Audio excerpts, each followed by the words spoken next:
Emily and I are the same age, just turned 40 this year.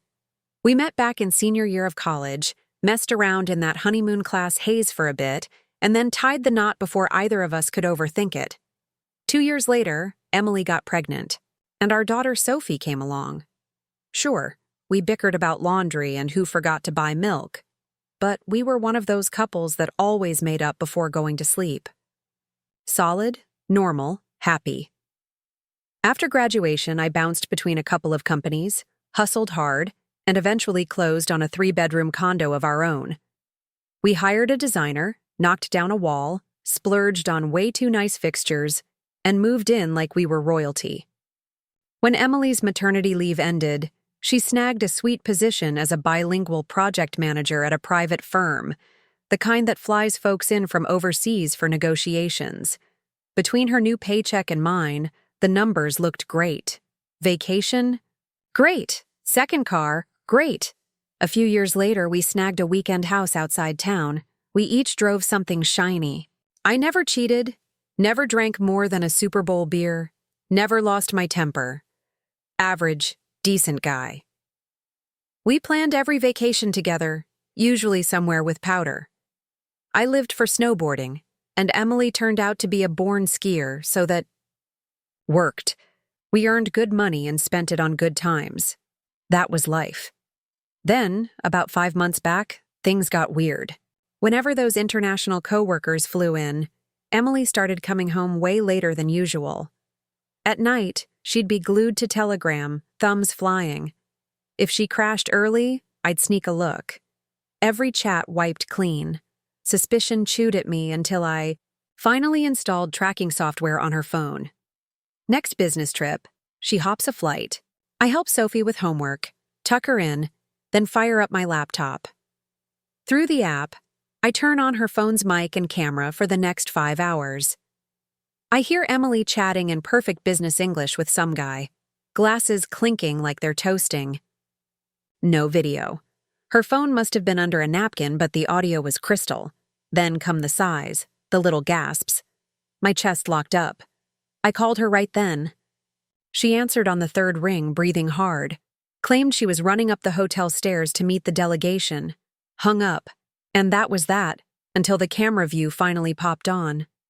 I saw my wife underneath some dude I'd never met. Floor fell out from under me. Why? For what? What did I do wrong? Next day, she phones like nothing happened.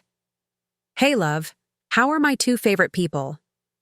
I stood there like a crash test dummy, phone to my ear, barely managing. We're fine, before hanging up. I told my boss I'd caught the flu, dropped Sophie at my mom's, and spent 48 hours staring at the living room wall, replaying that audio on a loop.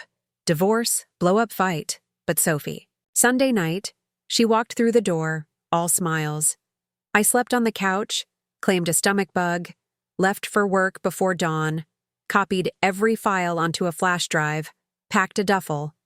I set the flash drive on Emily's laptop, called her, and lied that I'd be on a 2-day site visit, asked her to leave Sophie with Grandma.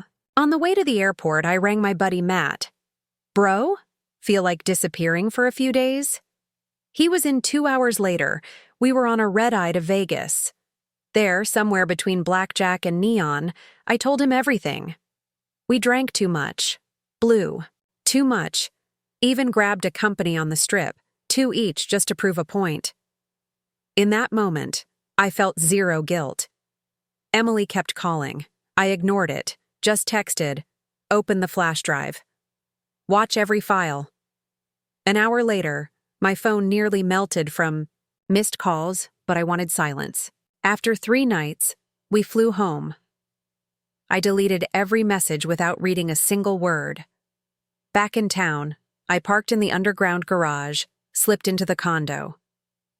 Emily stepped from the bedroom, eyes swollen, cheeks raw. I kept my face stone flat. No scenes, I said quietly. What's our play? She fell apart. Tears, apologies, swore it was a one-time brain short, that she loved only me, that she had obliterated our perfect life with one stupid blackout moment.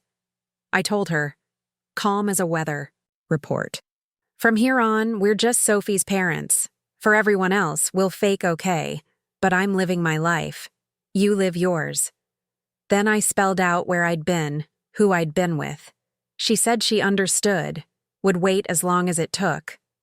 Fine, I thought. Let's see. We still share the condo, though I bought a second place and put it in Mom's name to keep it off the marital ledger. Most nights I crash on the couch.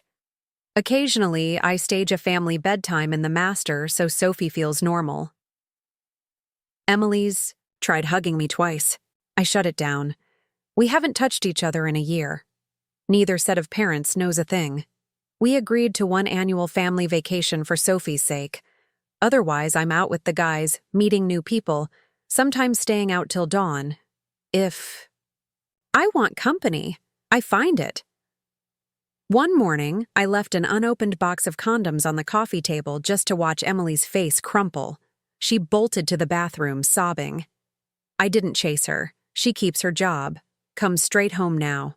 Not that I check. She once braved a conversation, swearing things with that guy are dead, that she only speaks to him when the project demands it. He's married too, by the way. I told her bluntly, her outside relationships are none of my business. Domestic logistics haven't changed. I still stock groceries and cook. She still handles cleaning. Bills get paid. We act affectionate only in front of Sophie, her grandparents, close friends. Any personal favor Emily asks, I shut down. Should have picked a side guy who could take care of you, I say. I'm cruel. And I like the power. Maybe that makes me a monster. But it's the monster she built. What floors me is her stamina. She swallows every barb, every cold shoulder. Part of me watches to see how long she can keep standing. Whenever forgiveness flickers, I replay that hotel feed. And the monster reloads. And that's my life now. Sophie's great. We're A+ parents on the outside. Maybe one day I'll get tired of punishing Emily or realize the score's settled. 18 months have passed. She's different. Quieter, humbler, never late, never secretive. After everything I threw at her, she's still here, still trying. I've started to breathe easier, stopped bracing for impact. Maybe somewhere down the line I'll, for 2 coffees, sit at the kitchen table and let her talk.